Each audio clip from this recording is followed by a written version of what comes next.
Hello, everybody, and welcome back to El Koki Otaku. Today, we're stepping into the dark and thought-provoking universe of Sentenced to Be a Hero. Joining us is the incredible Don Bennett, the voice of Patausche Kivia, which probably I mispronounced it. To talk about the heroines, punishment, and the emotional depth behind this powerful story. Don, thank you so much for everything for joining us today. Thank you so much for having me. To kick it off with so emotional story, the concept of the incentive to be a hero. Heroism is no longer something noble; it becomes kind of punishment. From your perspective as the actor portraying Patausche Kivia, how does the series redefine what it truly means to be a hero? I think the way that redefines it is, you have to do the right thing. And in Sentence to Be a Hero, you have some people taking their sentence just you're like, well, I have to do this anyway. Like you could easily be super negative about it, very pessimistic about it, just get the job done, that's it. Or you have characters that still take the moral high ground, even though people look down on them. I think being a true hero, it is a thankless job. It is an unsung job.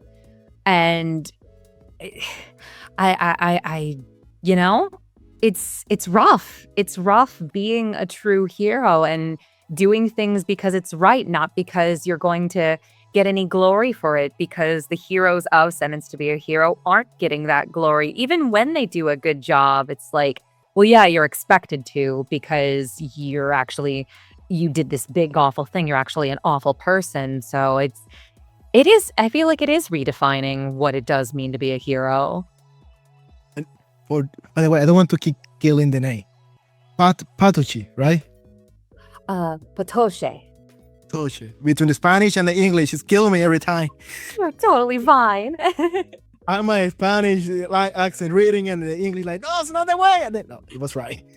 But going for those who haven't seen yet Sentenced to See a Hero, this story explores a war where criminals are forced to fight endlessly, and by mean endlessly, resurrecting again and again. When you approach Patausche, did you see them as someone seeking redemption or simply surviving a broken system? Oh, with Patausche? Yeah. I see someone who has been taught a certain way. She's been taught a certain way, and is having her beliefs challenged by these characters that she was taught that were the lowest of the low, the lowest scum.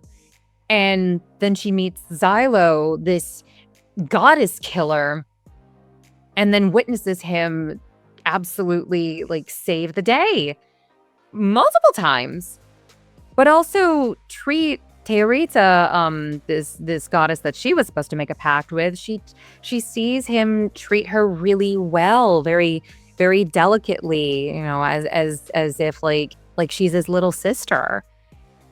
And I feel like that sparks something in her where she's like, wait a minute. Everyone said that heroes are this, but you're like this. You're different. Why is that? And meeting the rest of the heroes, like, yes, they're all eccentric, they're all a little wacky, but I feel like meeting all of them, it humanizes them. And because it's humanizing them, it's causing her to question, like, wait a minute, this is not what I was taught. All of these people are a little bit strange, but they still mean well, especially Xylo.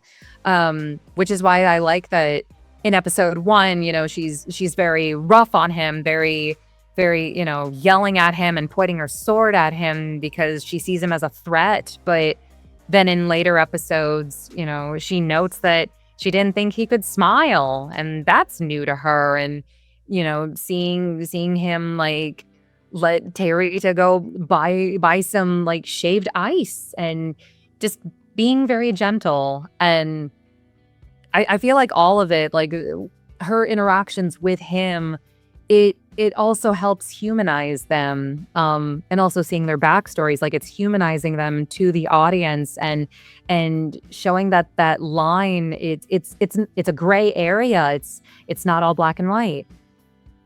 And this is one of those character development of the story that really catch us from the beginning. Seeing how we have episode pilot one, which was a huge episode, and the rest of the development of the story, and talking about Patausche character and identity without giving major spoiler. So spoiler maybe. What aspect of Patausche personality or motivation stood out from the most when you first read the script? Really caught your attention. I think it was just the fact that she is willing to listen to the people around her and give credit where credit's due. Because Kivia, I think I think that she wants to be a hero herself, but in the sense of like she wants to do the right thing. She wants to help people. Like what the purest definition of a hero is someone who helps people without any kind of reward. And having her beliefs be challenged by Xylo and by everyone else, and she just ultimately wants to do the right thing. And now she works along with like the temple and the military, but then now she's also working alongside these heroes, and it's just interesting dynamics, like interesting seeing her react and still trying to be lawful good, but then the lawful good path isn't always the right way. Exactly. And going a little bit deeper now, because we all seen in the outside inside anime industry, Marvel, that today's production go with a little bit of thinking about what's right, what's wrong, who is the hero, who's the real villain here. And this story go very deep into that aspect of reflection. And one of the most fascinating idea in this story is that heroes are essentially prisoners. Like you mentioned, they have done terrible things. Do you think this series is making a commentary about society, justice, or how we define redemption? I think it might be. I think it might be. It is an interesting prison system, honestly, because you're sentencing these people to a fate worse than death. They have to serve and be revived over and over and over again. And then every time they get revived, they lose a bit of themselves until you get to the point of Tatsuya, who's just a living zombie who only knows, okay, like take the order and then go.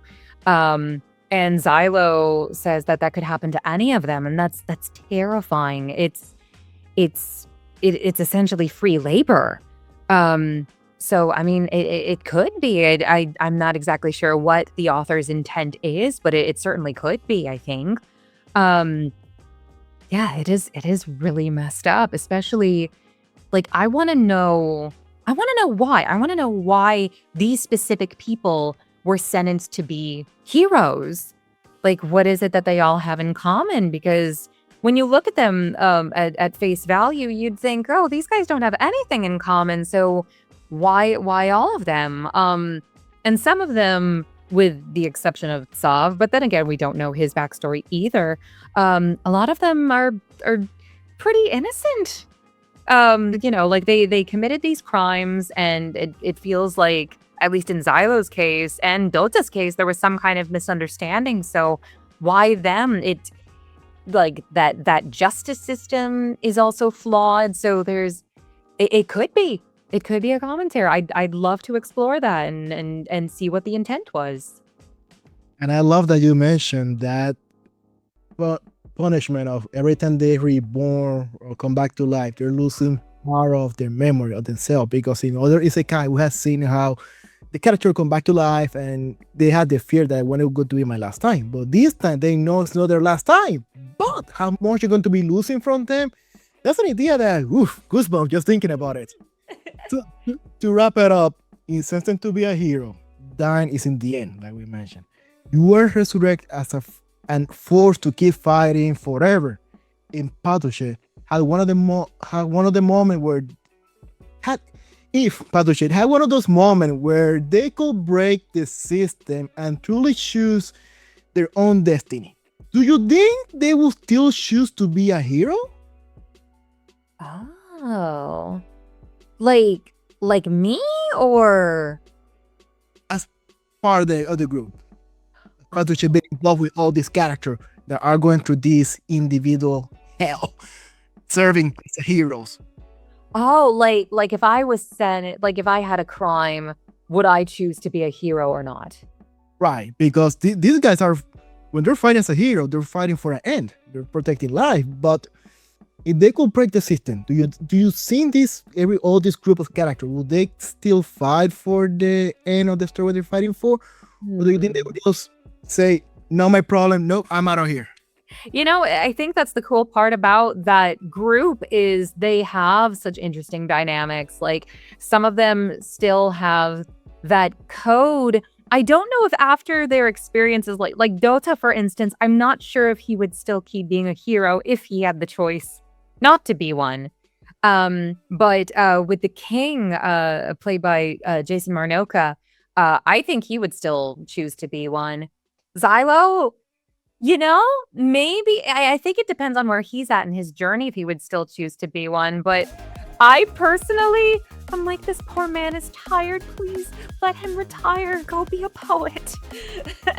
I would want him to go be a poet, but he might be like, no, I'm going to keep doing the right thing. So I think it just depends. I think that's what makes all of the characters interesting. And then Bennett would be like, nah, I'm peacing out. Bye. God, thank you so much for everything. Has been a pleasure. Thank you so much. Same to you. And also need to give thanks to Crunchyroll for putting together this awesome opportunity. So thank you, everybody. You guys know where to watch Crunchyroll online. No ads, no weird stuff. Crunchyroll.com. And remember to always follow us on social media and tune up. So guys, see you in the next episode. Sayonara.